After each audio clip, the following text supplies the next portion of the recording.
Hello everyone, welcome back. Here's vanAmsen, and today we are going to tackle a very interesting problem on LeetCode number 894, all possible full binary trees.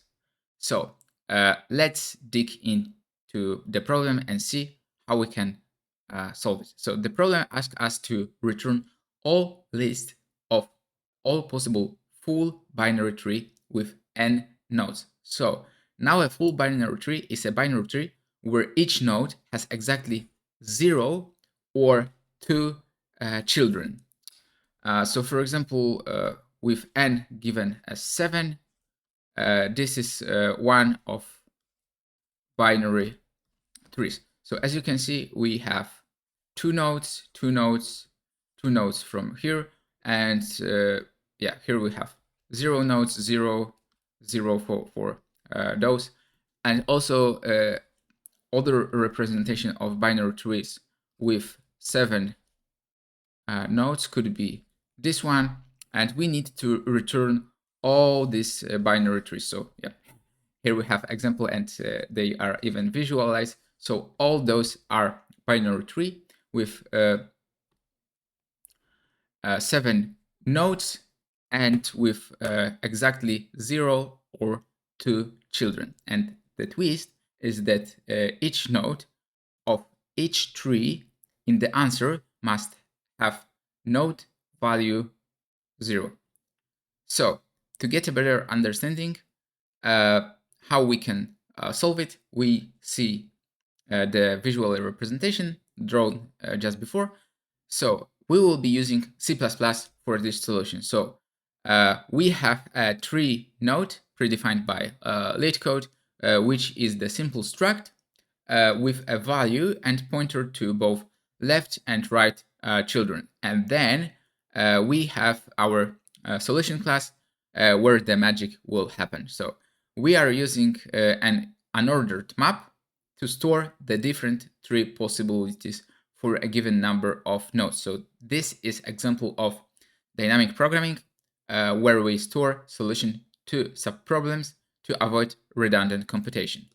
So how we can implement? So first things first, unordered map int vector of TreeNode will be memo. So yeah, this is our memoization part.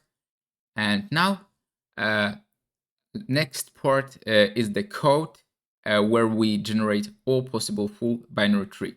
So we will iterate over all possible splits points for the left and right children and recursively generate all possible trees for them. So let's implement it.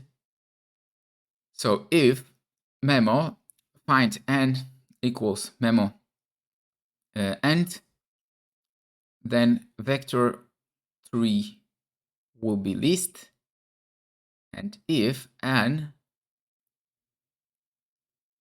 1, so list push back new TreeNode 0. Else if n modulo 2 is 1,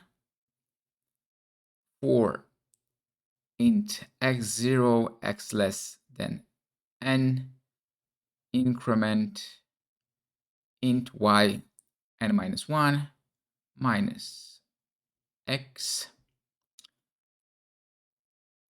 for TreeNode left all possible full binary trees, and for TreeNode right all possible binary trees.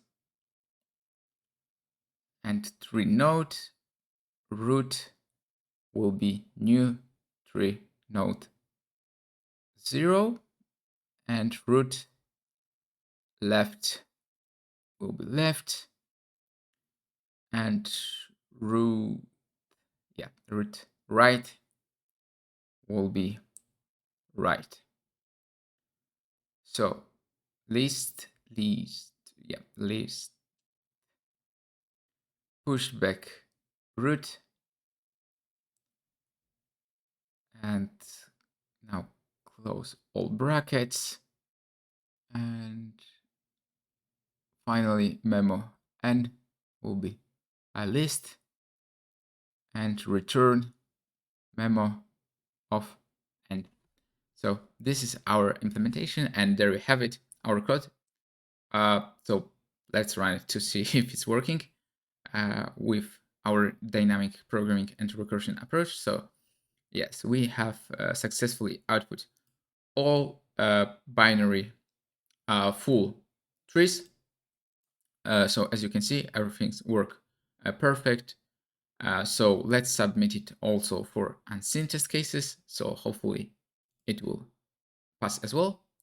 So yes, our C++ implementation is working. And as you can see, we beat 81% with respect to runtime and also 76% with respect to memory. So all good. And yep, thank you for joining me today.